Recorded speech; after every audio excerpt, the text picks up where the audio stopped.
चिंतन श्री गुरुदेव दत्त. श्री स्वामी समर्थ. तुम्हा सर्वांचं आपल्या चॅनल मध्ये खूप खूप मनापासून स्वागत. धोंड्याचा महिना चालू आहे. अधिक महिना, ज्याला आपण मलमास, पुरुषोत्तम मास अशा विविध नावाने ओळखला जातो. या महिन्यातला प्रत्येक दिवस, प्रत्येक तिथी महत्वाची आहे. पण त्यातल्या त्यात अधिक महिन्यामध्ये जेव्हा एकादशी येते तेव्हा दुग्ध शर्करा योग निर्माण होतो.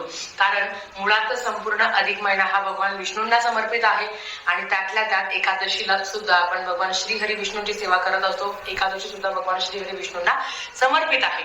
तर आजच्या व्हिडिओमध्ये ह्या कमला एकादशीला येणाऱ्या 27 मे 2026 ला कमला एकादशी आहे आणि ह्या कमला एकादशीचा अवचित्त साधून पूजा कशी करावी, दान धर्म कर्म कसे करावे, कारण या दिवशी केलेल्या सेवेचं तुम्हाला अनंत पटीने फळ मिळणार आहे. या दिवशी जे काही उपाय करणार आहे त्याचं फळ सुद्धा तुम्हाला अनंत पटीने मिळणार आहे. तर आता आपण सेवेला सुरुवात करूया. सगळ्यात आधी सकाळी उठून सूर्याला जल अर्पण करावं, सूर्याला अर्घ्य द्यावे आणि ओम गृणी सूर्याय नमः या मंत्राचा मंत्र जप करावा. त्याच्याच बरोबर आपल्या घरात बाळकृष्णाची मूर्ती असेल, प्रभू श्रीरामांची मूर्ती असेल, भगवान विष्णूंची मूर्ती असेल, बालाजीची मूर्ती असेल, त्या मूर्तीवर आपल्याला जलाभिषेक करायचा आहे.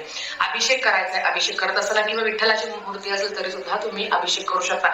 यापैकी कुठलीही मूर्ती असेल तर मूर्तीवर अभिषेक करावा, पाण्याने अभिषेक करावा. अभिषेक करत असताना आपल्याला पुरुष सूक्तांचं आपल्याला पठण करायचं. 16 वेळा केलं तर सोन्याहून पिवळं, कारण ह्या दिवशी जेवढी जास्त सेवा कराल तेवढ्या जास्त पटीचं फळ मिळणार आहे.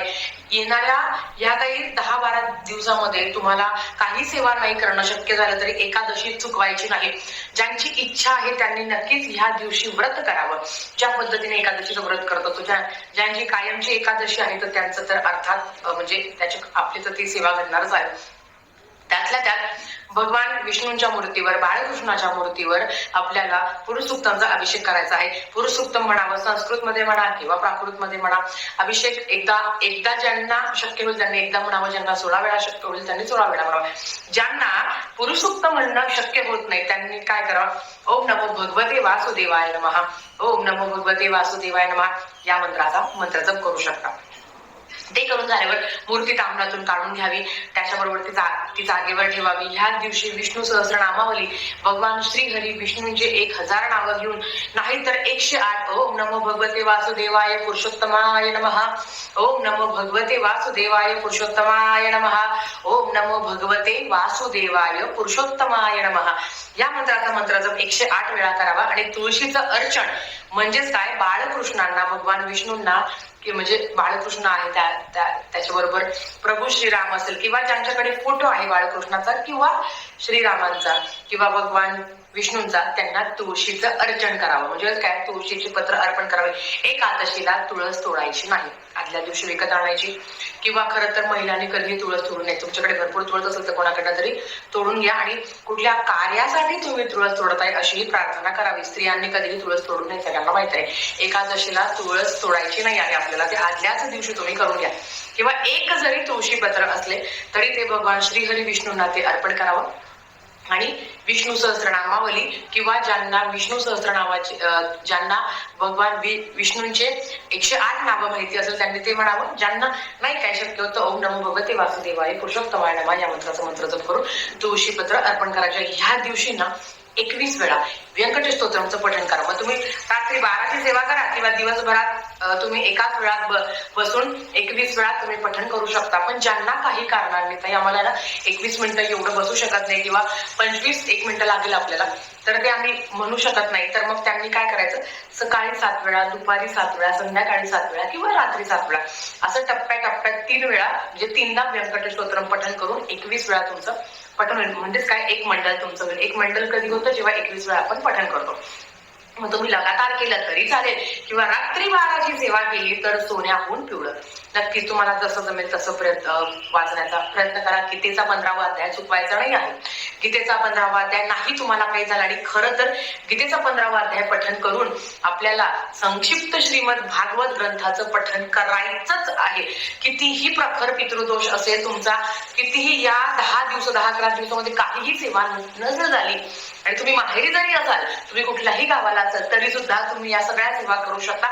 कारण अधिकम अधिक असते तो दिवस एवढा महत्वाचा असणार आहे एकादशीचा. किती सेवा करू आणि किती आणि अर्थात मासिक धर्म आला किंवा सुतक आलं, विटाळ आलं तर मग आपल्याला सेवा नाही करता येणार. पण जर तुमचं चांगलं असेल ना, तुम्ही माहेरी पण संक्षिप्त श्रीमद भागवत ग्रंथाचं पारायण करू शकता. एकादशीला दान करणं किंवा म्हणतो ना की म्हणजे शुद्ध ठिकाणी जाऊन अंघोळ करणं, या गोष्टीला महत्व आहे. दान, तप, साधना या गोष्टीला अनन्यसाधारण महत्व आहे. दिवसभरात शक्य असेल तर विष्णू सहस्त्रनामाचं पठन करावं, नाही शक्य होत तर श्रवण तरी करावं. पण ह्या दिवसभरातून ज्यांना मासिक धर्म आलेला आहे त्यांनी सुद्धा ओम नमो भगवते वासुदेवाय नमः या मंत्राचा आवर्जून मंत्र जाप करावा, की जेणेकरून आपल्याकडनं भगवान विष्णूची काही ना काही सेवा तरी आवर्जून होईल. आणि ज्यांचं सगळं चांगलं आहे त्यांनी ठरवावं की आता समजा सकाळी वेळ आहे, दुपारी वेळ आहे, तर संक्षिप्त श्रीमद भागवत ग्रंथाचं पारायण करावं. तर 14 अध्याय असणार आहे त्याच्यामध्ये. आणि हे जे 14 अध्याय आहेत तर हे तुम्ही एका बैठकीत वाचले तर सोन्याहून पिवळं. एकाच बैठकीत बसावं. तुम्हाला साधारण 2 तास लागेल, 2-2.25 तासात लागेल. पण ह्या दिवशी संक्षिप्त श्रीमद भागवत ग्रंथ केल्याचं फळ तुम्हाला मिळणार आहे. त्याच्याबरोबर व्यंकटेश स्तोत्रमचं पठन केल्याचं फळ तुम्हाला मिळणार आहे. तुम्ही पुरुष सूक्तांचं पठन करू शकता, तुम्ही संस्कृतमध्ये म्हणा किंवा प्राकृतमध्ये म्हणा. त्याच्याचबरोबर गीतेचा 15वा अध्याय ज्याला पुरुषोत्तम योग असं म्हणतात, याचं सुद्धा तुम्हाला पठन करायचं आहे. मैत्रिणींनो, दिवसभरात तुम्हाला जसं जमेल त्या पद्धतीने सेवा करू शकता.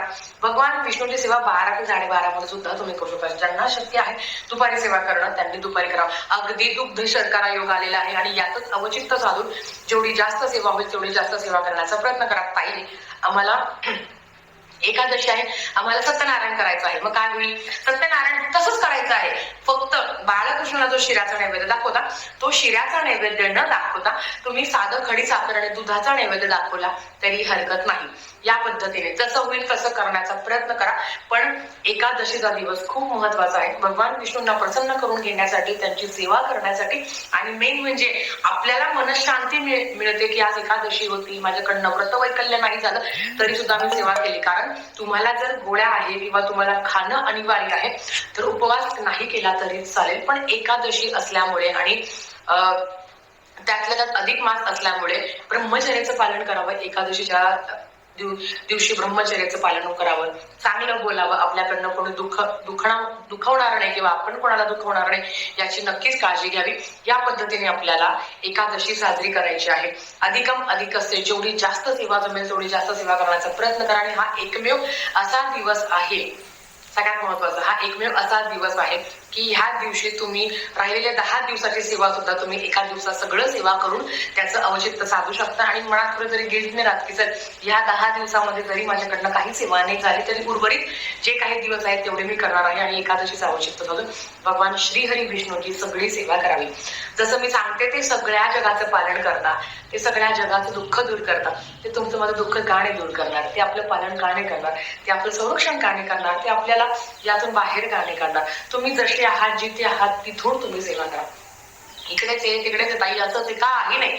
मी जिथे आहे, माहेरी आहे, गावाला आहे, मावशी आत्या मामा कोणाकडे आहे, मला सेवा करायची आहे. जेव्हा तुम्ही ह्याच हेतूने सेवा करता ना तेव्हा ती सेवा खरं तर परमेश्वराकडे चरणी तिच्या लीन होते. कारण देवाला काय पाहिजे आहे, तुमचा भाव पाहिजे आहे आणि तुमचा वेळ